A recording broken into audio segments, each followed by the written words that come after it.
સાબરકાંઠાની હિંમતનગર નગરપાલિકામાં ભાજપના વિજય બાદ નવા પદાધિકારીઓની સત્તાવાર તાજપોશી કરવામાં આવી છે.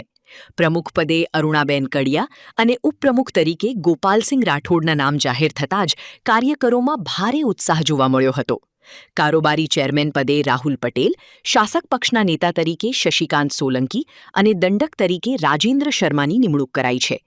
ચૂંટણી અધિકારીની હાજરીમાં મળેલી બેઠકમાં ભાજપના મેન્ડેટ મુજબ તમામ 5 પદાધિકારીઓની વરણી સંપન્ન થઈ હતી. નવા વરાયેલા પ્રમુખે શહેરના વિકાસના કામોની પ્રાથમિકતા આપવાની ખાતરી આપી પોતાનો ચાર્જ સંભાળી લીધો છે.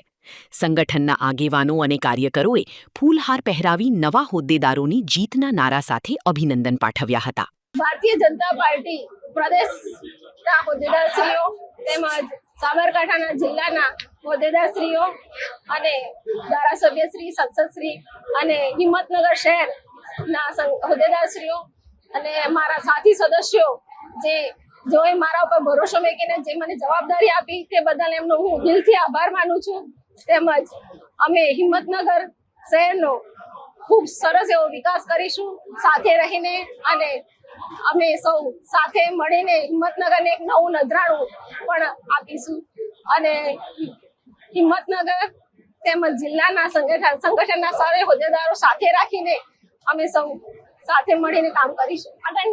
આગળના જે લોકોએ કામ કર્યું છે, જે અધૂરા કામ છે એ પૂર્ણ કરીશું અને હિંમતનગરના પબ્લિકમાં રહીને એમની સાથે રહીને કામ કરીશું.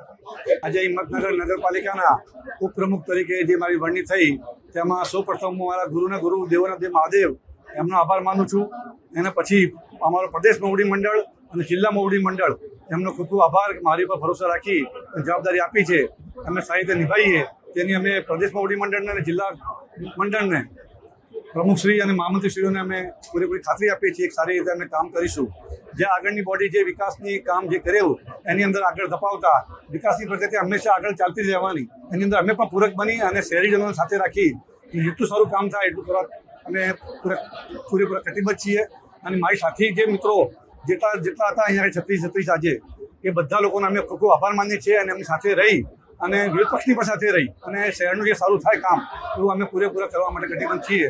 અને આપ સૌનો ખૂબ ખૂબ મીડિયાનો આભાર માનશું. અમે મીડિયાએ પણ અમને કવરેજ આપ્યું અને મીડિયાનો પણ જે પણ પ્રશ્નો હશે, શહેરને લગતા જે પણ સારું થઈ શકે, સર્વશ્રેષ્ઠ થઈ શકે એના માટેના પૂરેપૂરા અમે બધા સભ્યો કટિબદ્ધ થશું એવી ખાતરી આપીએ છીએ. જય હિન્દ, જય ભારત.